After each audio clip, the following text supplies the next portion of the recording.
morning, everyone. So, ayan na naman. Today is day 4 ng tour natin dito sa Japan. Diyos ko, yung lamig ngayon, parang yung lamig kagabi. Chinek ko, 4 degrees daw ngayon and medyo cloudy. Ay, magma-Mount Fuji pa naman ako. So, hindi ko alam kung matutuloy ba. Kasi kung mag-Mount Fuji ako, cloudy, hindi natin makikita si Mount Fuji. Pero kasi dapat ang original na itinerary ko ngayon is magpupunta ng Gala-Yuzawa. Kaya lang sobrang sama ng pakiramdam ko kagabi. Kaya hindi na ako nagpunta. Sabi ko nga mag-Mount Fuji na lang, i-switch na lang natin. Pero pagtingin ko, ngayong weather sa labas, cloudy, parang hindi naman siya akma na magpunta ng Fuji. Oh my goodness. Eto pa pala, yung kasama ko sa hotel, sila na Mount Fuji ngayon. Sana pala kinuha yung number, tapos kasi umalis na sila yung mga almost an hour ago. Para sana itanong ko kung kamusta yung Mount Fuji, kung cloudy kasi hindi na ako tutuloy. Pero ngayon mas prepared ako. Nakatatlong layer ako ng pants. 1, 2, kaya lang 2 layer lang ako nito. Pero ramdam ko pa rin yung lamig sa baba. Siguro punta na lang ako ng Shinjuku or Asakusa or any. Mag-temple na lang kaya ako ngayon. Oo, kasi parang ewan ko, hindi ko alam kung basta tingnan na lang natin kung anong pwedeng maging kahinatnan.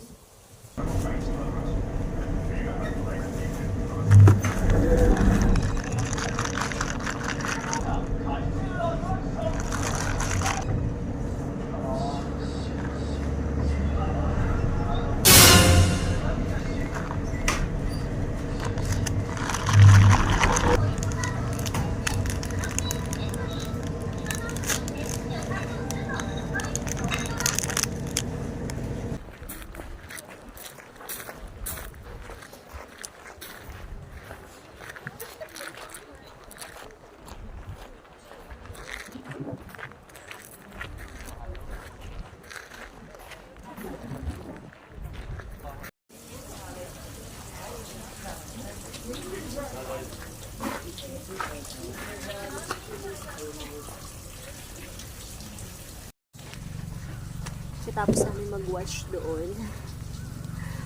Ang lamig-lamig. So, bago pumasok sa temple, kailangan mo mag-wash ng hands and then you have to wash your mouth din daw.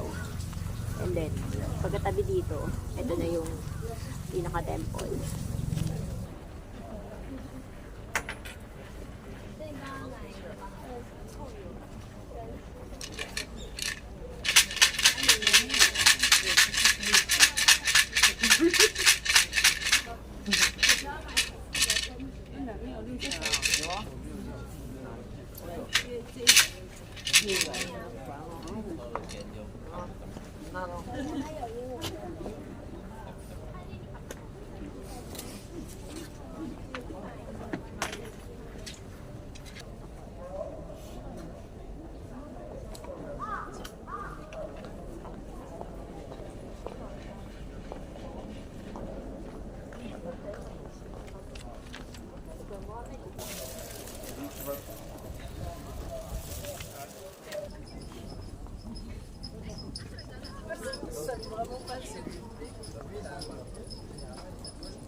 あ、そうだ。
T の構図の迫力感。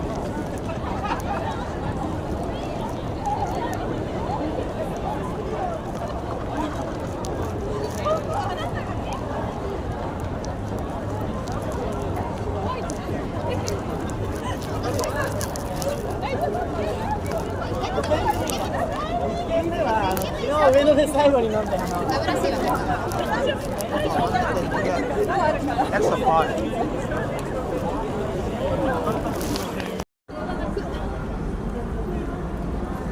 スポーツデポマルテン冬の期間限定値上げ人気ブランド商品が期間限定でお買い得ランニングシューズやスニーカーが超お買い得ズッキを焼き立てる日もラジオダウン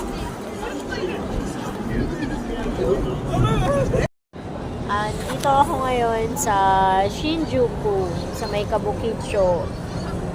Around Kabukicho. So, hindi ko alam kung maririnig nyo kasi ang ingay niya. Pero gusto ko yung vibe. Ang daming tao, iba-ibang klaseng tao, iba-ibang mga ginagawa nila. Tapos yung may mga nag-i-invite ng mga babae or lalaki para pumunta dun sa club ata nila or parang restaurant nila. Hindi ko alam kung anong tawag dun. So, ayun, nakita ko na rin siya.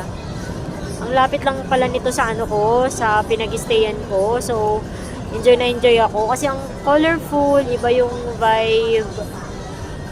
Tapos, I decided na, kasi isa rin ito sa mga wishlist ko, na gagawin ko dito sa Japan, is anong tawag dito?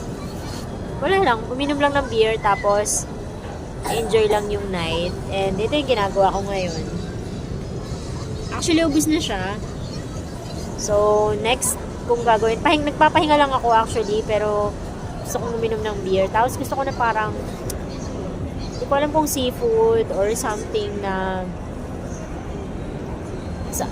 basta, something na may, or takoyaki. Tapos may pinipilaan, may nakita ko dito parang takoyaki na pinipilaan. Ayan o.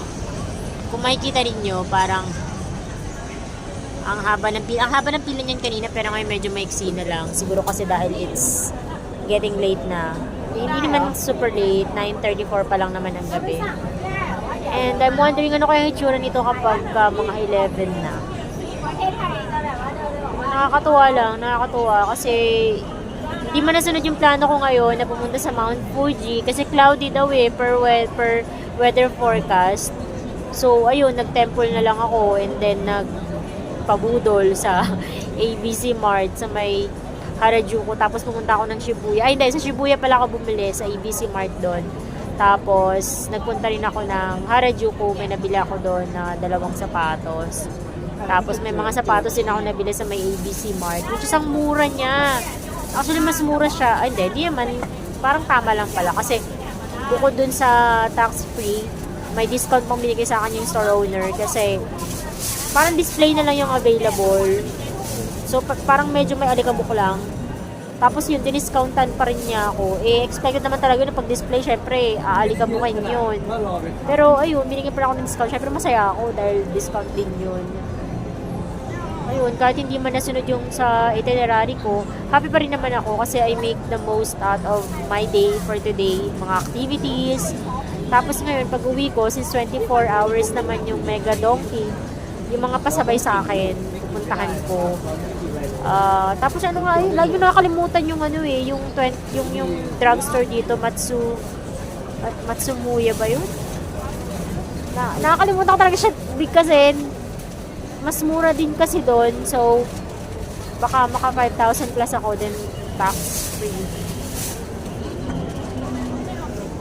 Ayun lang. Alam mo, na-realize ko na ang lakas ng loob mo talaga na gumastos kapag ka alam mong may pera ka. Kasi alam mo pinag-ipunan mo siya. Like ako, diba, ilang months kong pinag-ipunan yung mga gagastusin ko dito.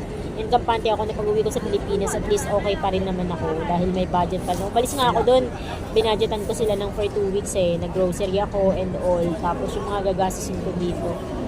Wala lang, alam mo yun, is this how it feels kapag ka talagang hindi mo na iniisip yung pera? Parang, diba, habang malakas ka, habang kaya mo pa, mag-ipon ka. Kung kaya mo pang magtrabaho, prioritize mo yung savings mo, yung investment, tapos maging matalino ka talaga sa pagpaplano in terms of your financial, and kung may gusto ka talaga, pag-ipunan mo kasi yung saya na nararamdaman ko ngayon, isa yun sa mga bagay na hindi ko makakalimutan siguro sa buong buhay ko. The moment na tumapang ako dito sa Tokyo, sa Japan, tapos yung pagpunta ko dun sa happiest place on earth, feeling ko happiest na yun para sa akin, which is yung Disney Sea. Kasi ang saya-saya ko talaga. Alam mo yung mga napapanood ko na sa YouTube video, pero I got to experience those. So, ang happy-happy lang talaga. Ang saya-saya, thankful ako kay Jesus kasi pinagkaloob niya na malakas yung pangangatawan ko, yung opportunity, nakapagtrabaho ko, nakapag-provide ako para dun sa travel ko na yun. Kaya, hanggat kaya ko, pipilitin ko talagang matupad yung mga pangarap ko. I mean, yung hindi man sobrang like successful sa pananaw ng iba, pero para sa akin, wala, maitur ko lang yung family ko, yung mga kids ko, tapos may experience nila, ay ganito pala yung feeling, ang saya-saya pala sa ganito. I think okay na ako doon. Wala man akong ganung halagang like super yaman or super laki ng ipon. Ang saya lang. Alam mo yung pakiramdam na ganun. Gusto kong ganun. Actually, ngayon pala iniisip ko lang magpa-multiple entry ako next time para anytime na gusto ko pumunta dito, pupuntahan ko. I know there are still so many things that I have to see. I have yet to see dito sa Japan. Kasi dito pa lang naman ako sa Tokyo nakakapunta. Hindi pa nga lahat ng yung buong Tokyo eh. Tapos after nito, punta ako ng Osaka. And then magwa 1 day Kyoto lang ako. And winter season. So, I know iba yung feel, iba yung vibe kapag like halimbawa autumn or fall or summer dito sa Japan. Pero definitely I would say na babalik ako dito sa Japan. Pero for now, bibili muna ako sa drugstore ng lip balm kasi dry na lang lips ko. Tapos nakailang patong ako or ilang pahid ako ng sunscreen with moisturizer kasi nagko-cold burn na ako, ang hapdi na ng mukha ko. Ay, well, initially pala talaga ang plano ko is magagala Yuzawa ako ngayon, pero sabi ko i-switch ko na lang kasi tomorrow yung Mount Fuji ko. Sabi ko ngayon na lang yung Mount Fuji, tomorrow yung Gala Yuzawa. Unfortunately cloudy nga, so ayoko naman sumugal na cloudy kasi hindi ko naman makikita ng maganda. Initially naman ang plan ko hindi talaga siya kasama, which is okay lang.